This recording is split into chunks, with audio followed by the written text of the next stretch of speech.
Welcome to War Room Impeachment, 6 December of the year of our Lord 2019, historic episode 60 on the John Fredericks Radio Network, Salem Broadcasting Radio Network throughout the nation, America's Voice.News, and now on Newsmax TV, crossing 70 million homes.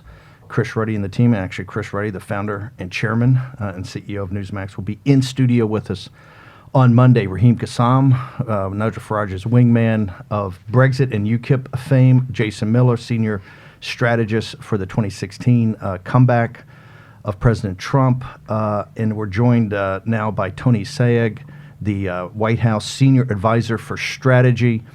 And Tony, thank you very much for joining the show this morning. Steve, great to be with you and all the boys in the room and your listeners. As you know, this is a pretty grassroots group. I want to get to something right off the bat that you were instrumental in. And I think to the degree that people know you the best is because of your leadership in helping Secretary Mnuchin and others on the historic tax cut of President Trump. Today, I think once again we've seen the fruits of that in these just blowout job numbers. You take a second, because I don't think you see the daily reports today. They don't link it back to the efforts and the strategy of President Trump in regards to the tax cut, in regards to USMCA, in regards to China. This is all inextricably linked. He's a businessman that has a strategy for how to turn around the American economy. The fruits of that are these job numbers, but really even the business press doesn't get back to that. Can you take a second, because I think this is fundamental about this impeachment process, to walk us through what these numbers mean? Well, it's very important, too, Steve, to remember that Democrats are trying to impeach the president that's given us probably the best economy in almost half a century, certainly the best job market and job numbers in over half a century. And more importantly, though, and I know you and Jason and others who worked on the campaign understand this better than anybody, is when Donald Trump ran for office and went throughout the entire country, the heartland of America, and talked to the forgotten men and women, he realized that even though during the Obama administration the stock market was fine, actually did rather well, people weren't feeling the benefit. Main Street wasn't getting the same kind of attention that Wall Street was getting. And when you talk about economic growth and growing the economy, what you're talking about is expanding opportunity for people to participate in the greatness of the best economy in the history of the planet, which is the dynamism of the American economy. So the three parts of that were, in the president's mind, and that's what he ran on and won on and now is doing, is tax reform, regulatory relief, and trade.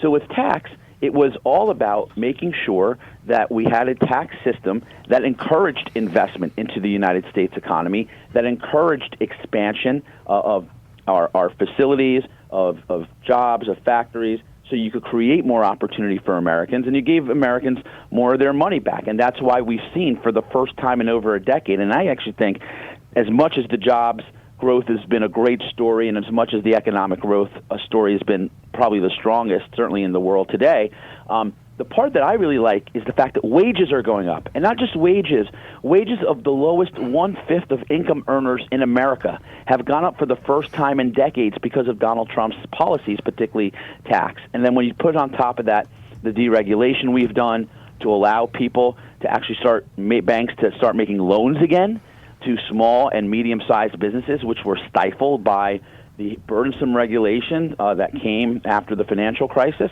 And when you talk about now, you're talking about USMCA, that's a huge boost to our economy, for our farmers, for our workers, for our consumers. You're talking about close to 200,000 jobs created if Nancy Pelosi actually decided to bring that bill forward, and it would pass, and it would pass with strong bipartisan support. But you're talking about almost $70 billion of GDP growth as a result of that as well. So we also have other trade agreements, and I know we're not on the show just to talk about this particular issue. But this is, I'm telling you, but this is the heart of what the opportunity costs. I think this is what the nation, particularly in those in those districts that were Obama twice. As you know, Trump went to Trump. We lost him in 2018.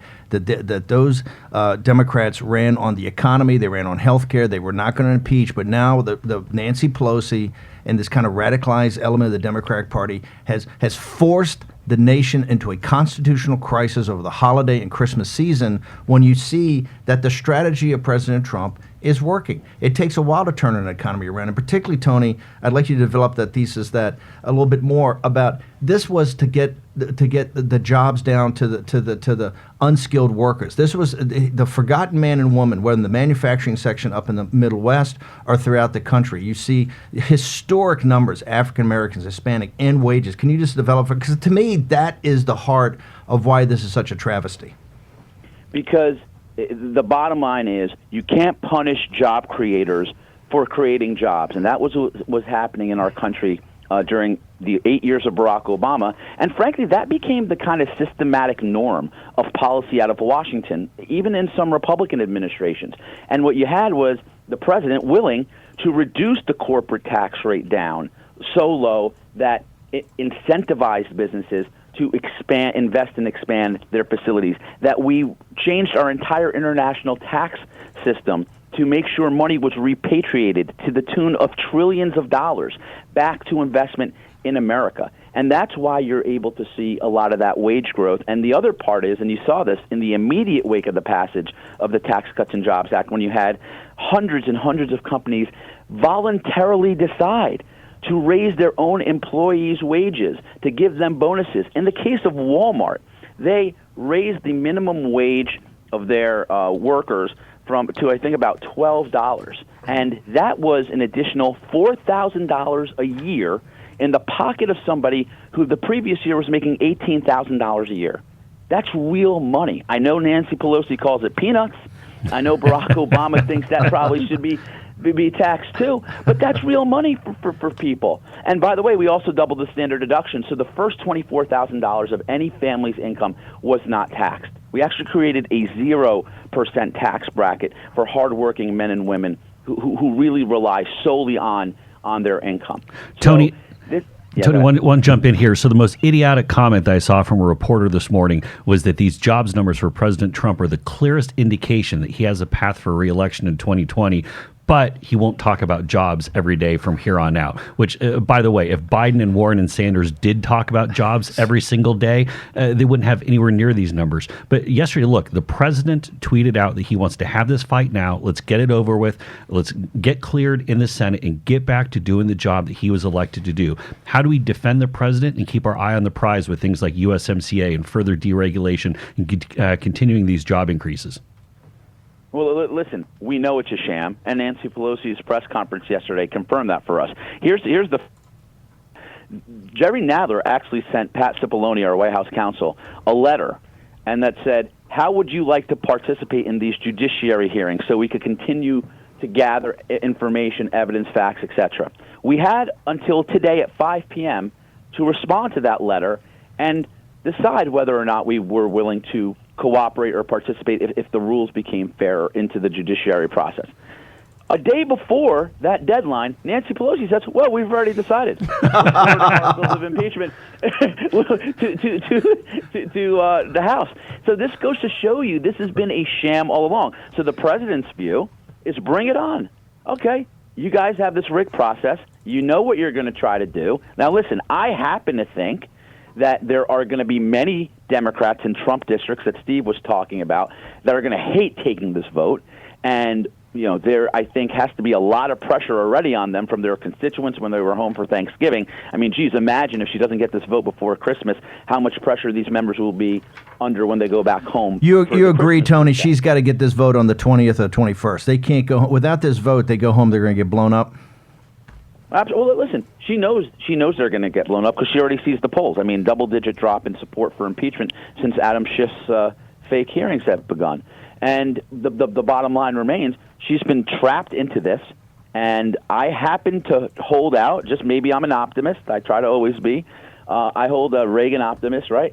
I hold out a little hope that there is some sense and sensibility in you know, some of these 25 to 30 members in Trump, Democrat members in Trump's districts, who are going to look at this and know that she's walking them off the plank.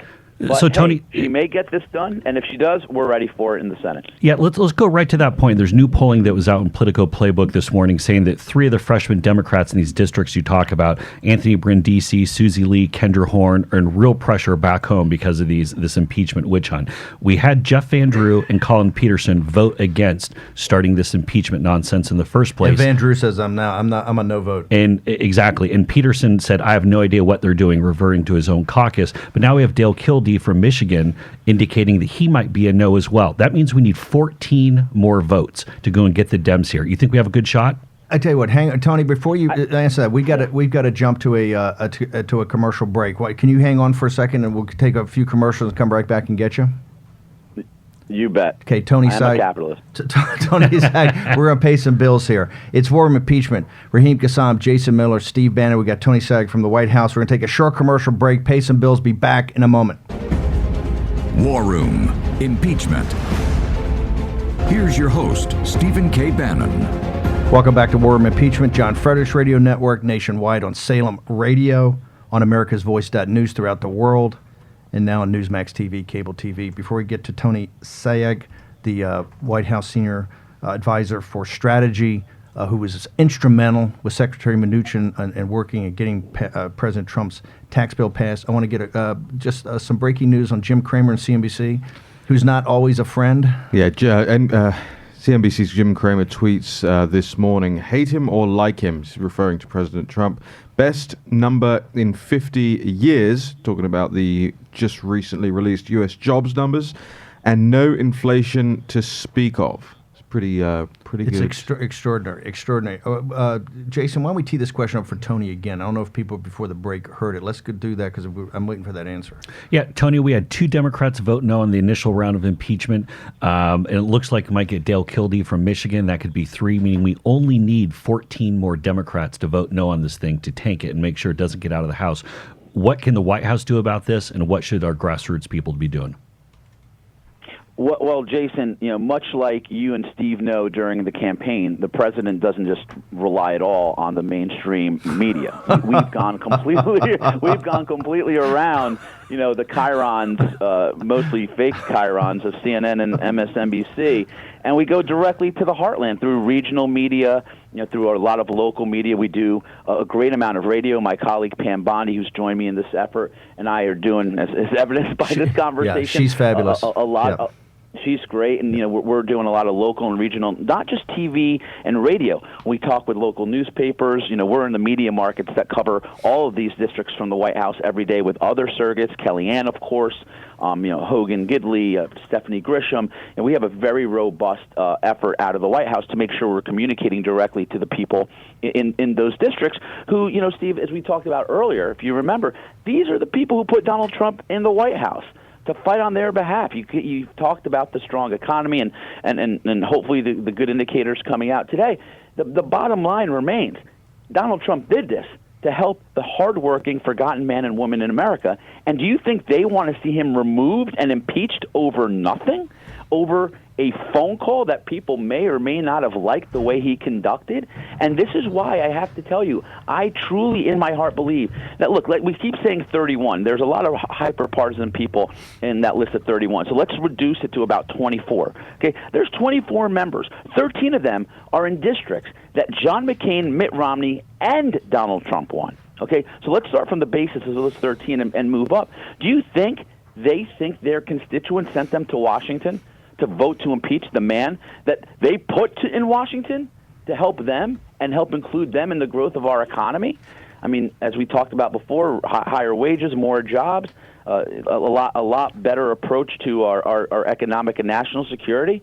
I think this is a sure loser for Democrats. I'll tell you this. Yesterday was the day, if they actually go forward with the impeachment articles, that Nancy Pelosi solidified the fact that she will not be Speaker of the House next year because the Democrats will absolutely lose their majority in the House of Representatives. Wow. Why do you say that? That's a pretty big statement.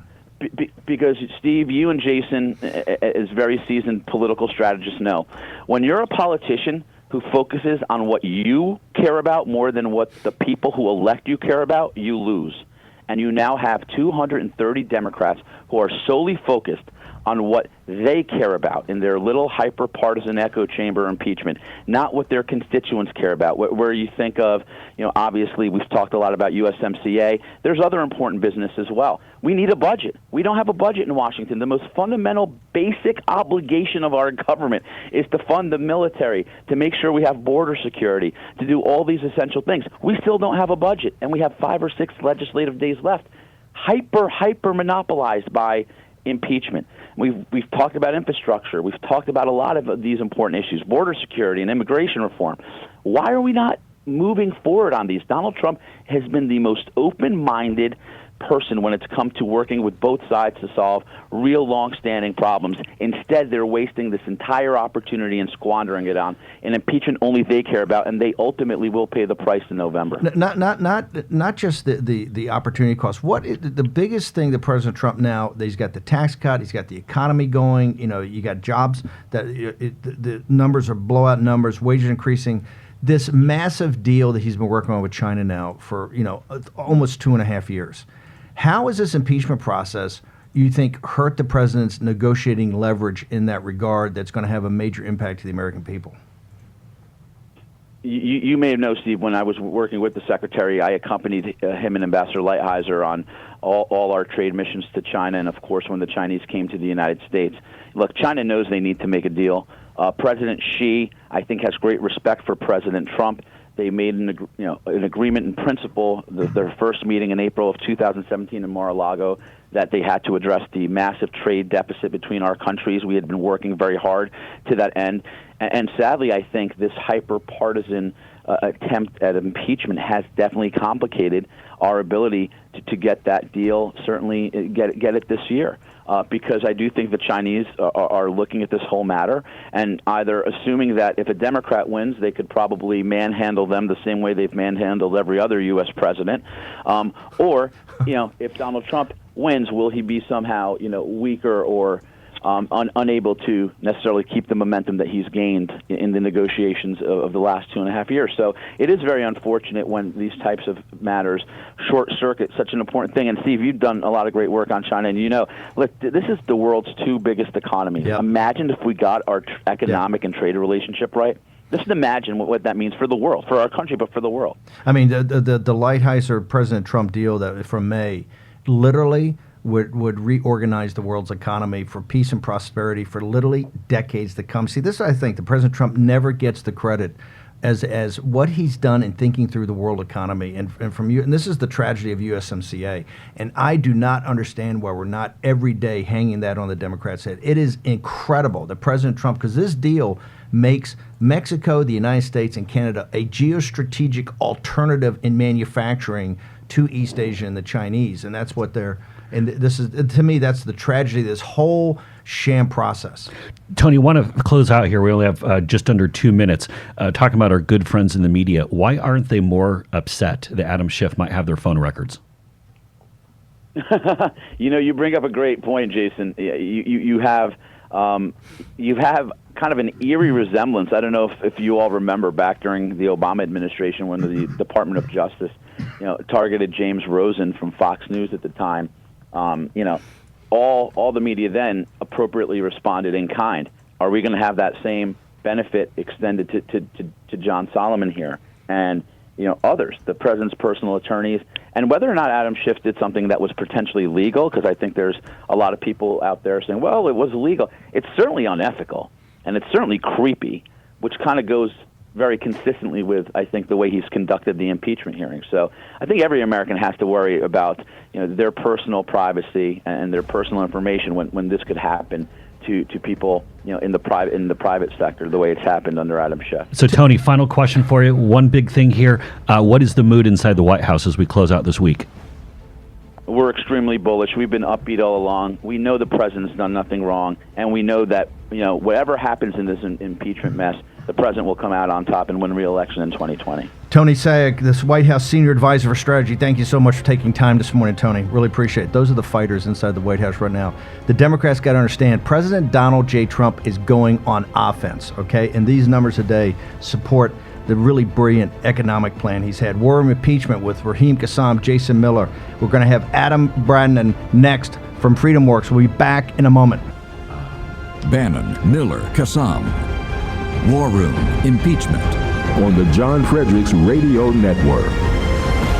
Welcome back to War Room Impeachment, 6 December, year of our Lord 2019, the historic episode 60 on the John Fredericks Radio Network, Salem Broadcasting Radio Network throughout the country, America's Voice.news, everywhere, live streaming, and Newsmax TV now crossing 70 million homes, Newsmax being the fastest growing cable news operation under the leadership of Chris Ruddy, now honored to be joined by Adam Brandon, who is the leader of FreedomWorks, one of the great grassroots organizations out there. And right before we get to Adam and get an update on the grassroots in these districts, Tony Sayek, he's the perfect guy for this time. He and Pam Bondi coming in to augment the team that's in there of Kellyanne and Stephanie and Hogan and all the great team over there. It's a perfect timing for that, and particularly because Tony knows the business side so well and the economic side so well, and these blowout numbers. What I liked about that the most was the bullish. He says, hey, inside the White House, it's bullish. You can tell they're pivoting. They're going to go on offense now, right? His plan is working. And here's what upsets me about the business press. They nitpick all the time on these about the trade deals. There's a master plan here, right? That's why USMCA is, and Adam mentioned it beforehand. You know, a lot of guys thought that this was just a uptick from NAFTA, but right. USMCA is quite different. So yeah, my initial impression when I looked at USMCA is like, it's not that different from NAFTA, and you hear this all the time. Well, I started diving into it in the last week or so.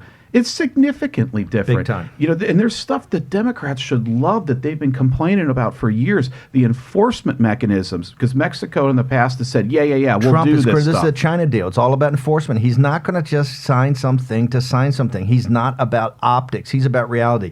Those job numbers today show you the master plan at work. It shows you the heavy lift he had to get tax reform in, the deconstruction of the administrative state. This is all the deregulations, right? And the trade deals are part of this realignment of America's just not going to be a punching bag. With our allies, he wants reciprocity is what he's always talked about. These deals have, and by the way, they're approved by a populist left government in Mexico and a progressive left government in Canada. These deals work. 1/3 of the Mexican economy is based on trade with the United States, so they got to take the deal. They have to. And so we're forcing enforcement mechanisms on them to make sure that they live up to their parts of the deal. Some other numbers about USMCA. If it's just okay, it's going to add 150,000 jobs. Yes. It's expected to add closer to 500,000 jobs and 1.2% to the GDP. Do you imagine 1.2% of the GDP over time? Okay, I want you two guys. You're my war room master strategist. What Tony said this morning. Give me your ideas, and then Raheem jump in. How do you position that? Well, first of all, I thought it was pretty big that he said that Nancy Pelosi probably ended her speakership yesterday. That was huge. The one other thing, if we had another few minutes with Tony. And he backed it up. And he backed it up with details. And you start We're looking going to get into a little more in the rest of this half hour with Adam Brandon, but he backed it up. Backed it up in a big way. And if we had a few more minutes, I would have said I'm glad that the White House hasn't given an inch on this impeachment nonsense. Not an inch. Not an inch. They've stayed so strong on this and stayed focused on USMCA, on the opportunity cost, the things that we're missing out here. But Adam, I definitely want to get into with you a little more of the granularity. You talked when you were on before about the dirty 30. Correct. These freshman Democrats from districts that Trump carried in 2016. The dirty 30. So, but want to get a sense, take us granular here, take us inside the details. What is being done in these 31 districts to put pressure to tell these folks to vote no on impeachment? When you had that wave that the Democrats took the House, everyone's been focusing on AOC and some of these others. The squad. But most of these members who won were in these swingish districts that are either Republican plus 1 or 2 or Democrat plus 1 or 2, and they appealed And to they're looking for change. These are ones that went for Obama twice, went for Trump, and then swung back and when they took the House. So these are the change districts. These are also districts that issues matter. They tend to be districts that are and spread. Results. But they're spread across. These are not deep red and deep blue districts. That's the most important part about these. This is suburban Charleston, South Carolina. This is suburban Salt Lake City. By the way, the heart of the John Fredericks Radio Network's got 2 of them, Virginia 7 and Virginia 2. Right. So when you won, if you're a Connor Lamb outside of Pittsburgh, you ran as a practical Democrat. All you have to show right now is impeachment. And again, this USMCA, not very practical, is it? this is going to be jobs that's going to be brought right back to these districts, and Nancy Pelosi's in a tough spot. She either has to deliver again what labor wants. But how did these guys go back? They ran specifically. Nancy Pelosi told them time because these were all curated. These were hand selected. These were auditioned and selected. Former military people worked in the security apparatus, intelligence apparatus. They were told never mention the I word, right? Only talk about health care, talk about jobs, talk about national security. Well, Nancy Pelosi's lost her hold to the squad and to the progressive base of the party. We're going to get all back to this in a second. This War Room Impeachment, Episode 60. Raheem Kassam, Jason Miller, Stephen K. Bannon on the John Fredericks, Salem Radio, America's Voice, Newsmax TV. We have Adam Brandon, the head of Freedom Works, one of the great grassroots organizations. We had Tony Sayegh on earlier. We're going to take a short commercial break. We'll return with Adam Brandon in a moment. Bannon, Miller, Kassam. War Room, Impeachment. On the John Fredericks Radio Network. Welcome back to War Room Impeachment, 6 December, year of our Lord 2019, live from Capitol Hill. Episode 60, the historic Episode 60. John Fredericks Radio Network, Salem Radio Network, America's Voice.news, and now Newsmax TV. Jump in here, sir. I also must stress, podcast, every single show we've ever done, including the shows back 3.5 weeks ago, where Stephen K. Bannon predicted the 21st of December as the vote deadline 4 weeks ago. That's for okay. impeachment. Thanks for the shout out. They are. Yeah, well, I had to get a shout out for the podcast. Talk about warroom.org. Your site's on fire too. Yeah, warroom.org is where we aggregate all the information you guys out there need to know about impeachment. Easy, digestible, bite-sized stories, so that you don't miss a trick on any of this stuff, and expanding it out to the things that actually matter as well, like the jobs report from this morning. Got a great graphic up there this morning that explains in which sectors the jobs are roaring in the U.S. economy at the moment. But importantly, make sure you're going on. We had the biggest ever download day on the podcast yesterday. I want to beat those numbers today. Look, here's the reason. This show is going to stay on every day, 7 days a week, until the day after President Donald J. Trump is acquitted. We said when he started the show that they are going to impeach him. We got to stop looking at what the truth is about the economy, and it's ridiculous and a sham. They've got a process because they have the votes. That's why we've been doing this. And it's a grassroots show. We're out there to get the Trump nation to get the information. We put up a lot of stories that have the Democrats' point of view and from the mainstream media. We're going to start trying to get Democrats on here to talk about it. We're not trying to hammer people unfairly. We're trying to get information out there. And we have invited every single one of those 31, the Dirty 30. Dirty 30. And we're going to get a couple on. I'm sure we're going to get a couple on. So they're including in the John Fredericks Radio Network. We want Virginia 2 and Virginia 7 to come on here and just explain to their constituents, hey, they've weighed and measured this. Why are they either going to vote one way or the other? The purpose of the show is to get information out to people.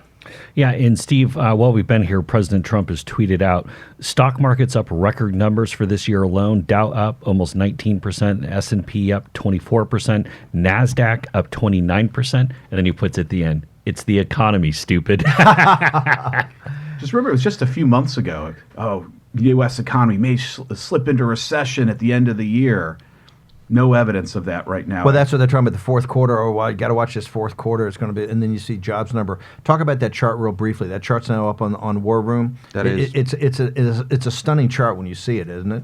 Yeah, it absolutely is. I mean, especially juxtaposed with, and I have been one of the economy skeptics over the last year or so, but looking at this, when you look at 74,000 jobs added in education and health services, 54,000 added in manufacturing, 45,000 in leisure and hospitality, 38,000 in professional and business services, 15,000 in transportation. You go through this and you look at those big green bars and you look at where these jobs are coming back into over the course of 1 month. Very, very hard for Democrats to push back against this. See, here's what I like about what Adam Brandon is doing. This is why Freedom Works has always been ahead of the wedge. You're actually right now, you're focused on USMCA also. Correct, And tell us what you're doing on USMCA, because this is central to the Trump agenda and to the country's agenda. In focusing on, for the next few weeks, focusing on USMCA, it's a twofer, because number one, it's an important piece of policy. It's going to be a landmark piece of policy.